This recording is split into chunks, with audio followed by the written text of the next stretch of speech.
All right, we're going to go a little bit further with tag questions, and we're going to look at negative statements and turning those into tag questions. The ones we've just done in lesson 16 were positive statements. So let's just look at the reverse of that. Before I do, however, I want to mention a tag question when we are using am. So let's take a look at that first. I am looking a little tired today. Okay, this is a statement in the affirmative. But if I'm going to turn it into a tag, and I bet you already can jump ahead and tell me what I'm going to do, I'm not going to say amped I. Okay, we don't have that contraction. It's going to be aren't.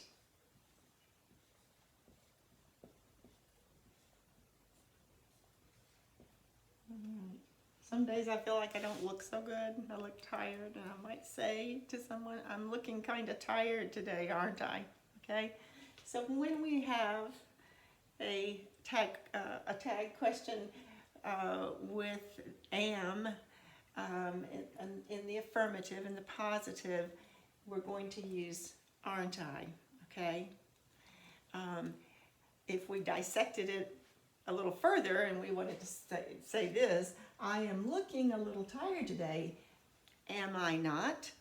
That would be a little more complex, a little more formal for sure, but correct. But most of the time you will hear this, aren't I? Okay?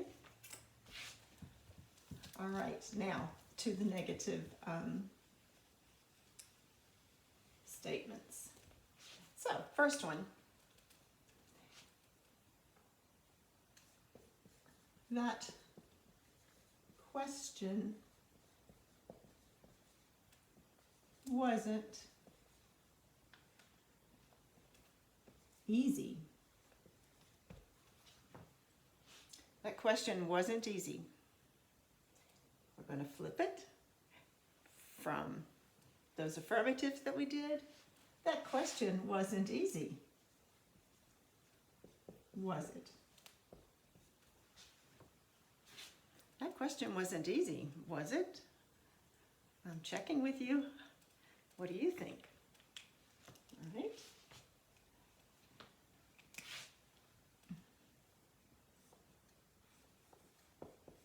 My son isn't working hard. My son isn't working hard. My son isn't working hard. Is he? My son isn't working hard, is he? Okay, not sure, but this is what I think. What do you think? All right.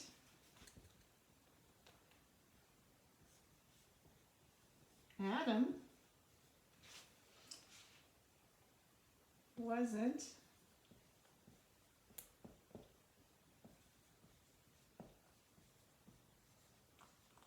watching TV last night. Adam wasn't watching TV last night. Adam wasn't watching TV last night. Was he? Okay. All right. A sentence like that might be stretched to say, I noticed Adam wasn't watching TV last night, was he? Okay. A little more of a full, more interesting way, and almost all of these would be said a little more interestingly. We're just narrowing them down to the basic to get the idea. All right. Just a couple more of these.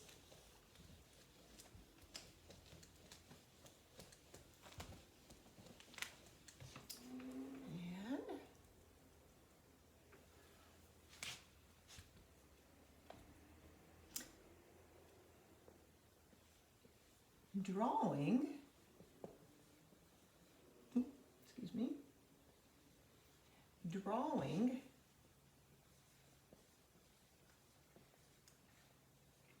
doesn't seem easy. Drawing doesn't seem easy, comma, does it? This is so true for me. Drawing doesn't seem easy to me, okay, ever. Drawing doesn't seem easy, does it? You might say, oh yeah, I find it easy to draw. All right, and then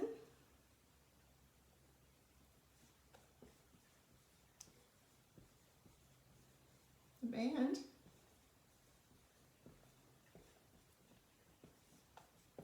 hasn't finished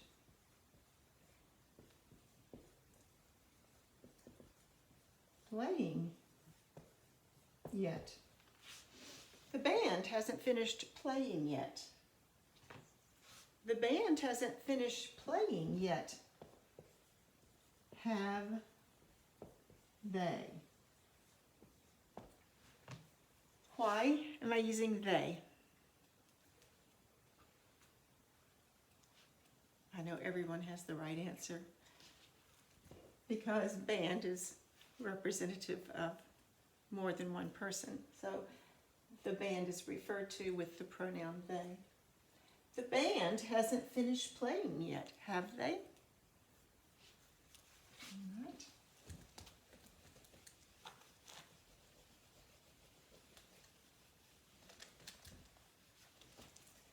And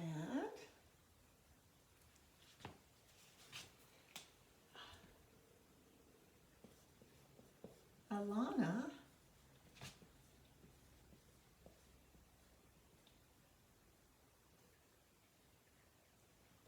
can't run for class president this year. Sentence in the negative, and Alana, can't run for class president this year, making that statement, but what if I'm not sure? Alana can't run for class president this year, can she?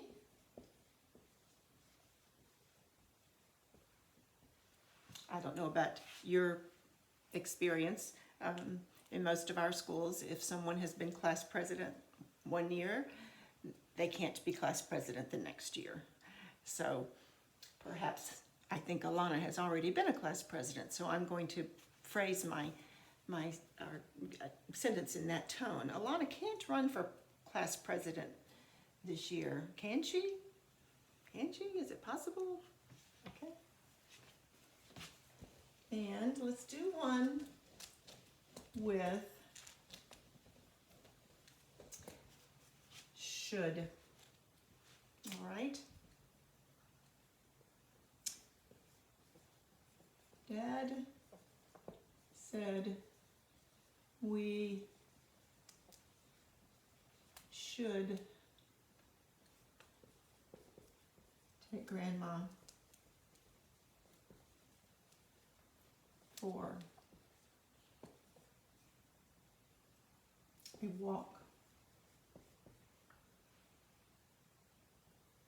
Sorry, shouldn't. We're in the negative. I apologize. Dad said we shouldn't take Grandma for a walk. Dad said we shouldn't take Grandma for a walk. Should we?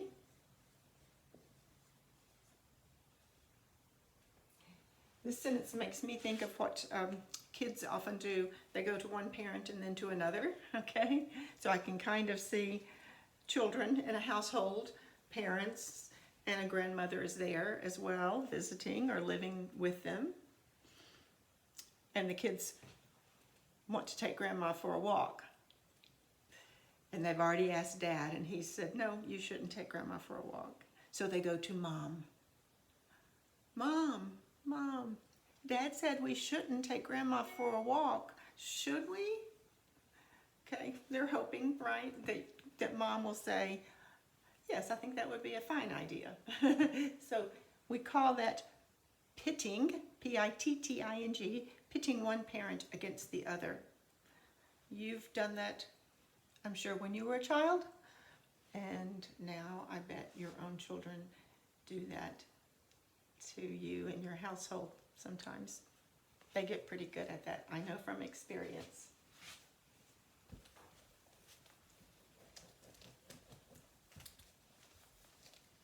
Okay, so we'll stop with tag questions and come back and do some more of those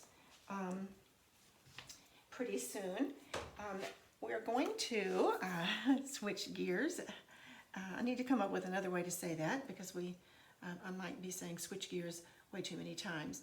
I am going to move to ESL Library right quickly on my computer, and I want to introduce the vocabulary for the next piece that we are going to be reading. And this piece is, excuse me, this piece is about Earth Day. Earth Day. In the United States, on April the 22nd every year, our country celebrates Earth Day. This goes back quite a number of years, which you will learn about as you read.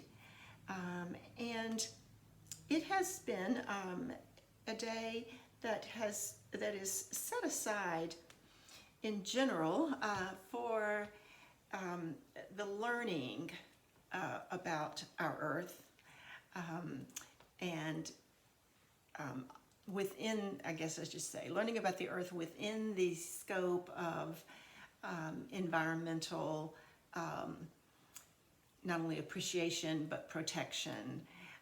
So you will hear things on Earth Day where you'll hear references to, certainly to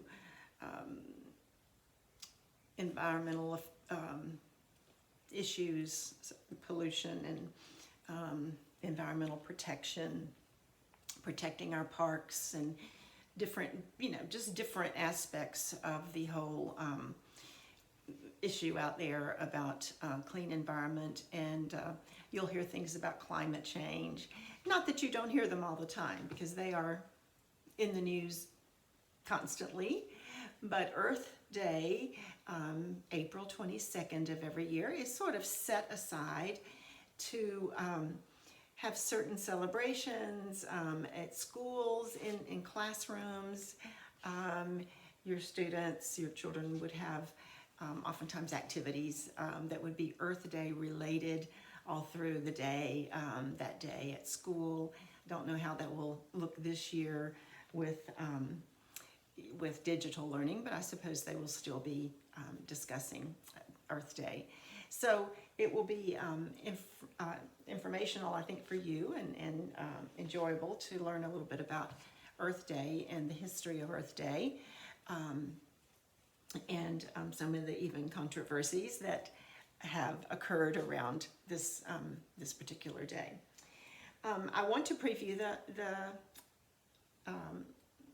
vocabulary, as I generally do. I think that this sets you up better for how to then approach the article. Sometimes it just is a comfort level if some of the more difficult vocabulary is out of the way. And this one does contain, I think, a pretty large number of vocabulary items that might be new to you.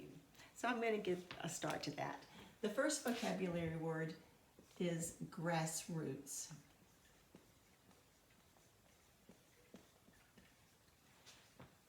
This is a very common word in English language. You hear it in many different settings about many different things.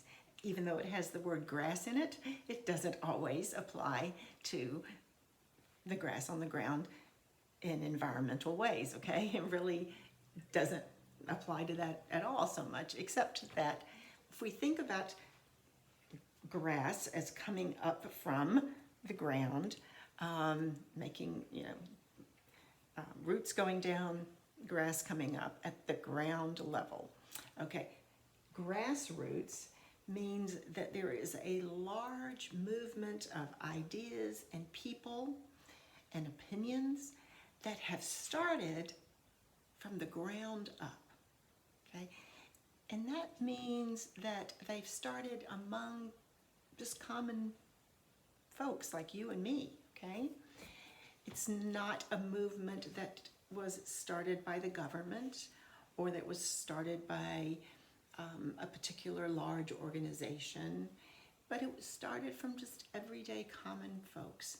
A grassroots movement is where there is a lot of concern. There may be protest. There may be, interest in ideas and improving something from the ground up, from the common people. And when it comes to environmental issues, we know that there are lots of grassroots activities that have happened around the world where people have said, enough of this. The little Greta Thunberg, she has sort of started her own grassroots, movement, and the people who have joined her have, followed along with her ideas. All right, the second one.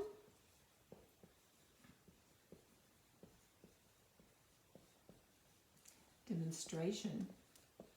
And by the way, as you can see, I'm not writing the meanings this time. I'm hoping that you can make your notes as we go on this. I should have said that to begin.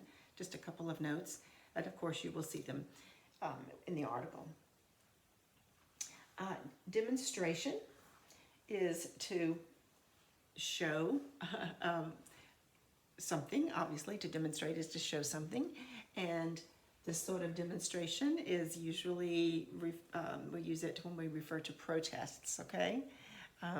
So a grassroots organization could have a demonstration in which they protested something they want to change, okay? Or a grassroots organization could have a festival that they want to inform people about something. So grassroots organizations they can offer positive and negative kinds of things, but a demonstration is almost always when a group of people protest something, they want a change. Usually they want the government to pay attention, okay, and fix something. All right, number 3. Agenda. Agenda. An agenda has a couple of meanings. It is a plan. You have seen an agenda for a meeting. This is what we're going to do in our meeting. Or your child may have an agenda on which he writes or she writes homework, and you have to check it at night. Okay. But there's another kind of agenda, and that is the kind where a group of people or a person has an idea that they very much want to promote or advocate, as we used last week with Susan B. Anthony. So they would attend perhaps a meeting or a demonstration, and they would have a very strong agenda in mind. They know exactly what they want. Their poster would say exactly what they're feeling and what they want. They might have letters or flyers to hand out to people to say, this is my opinion, this is my idea, this is what we need to ask the government to do, okay? So if you have an agenda about something, it means that you have a plan about how you think something should be done. So that's another way that we use the word agenda. I see that we're right over 20 minutes, so I've got to pause, and I will be right back with a joke and a continuation of this.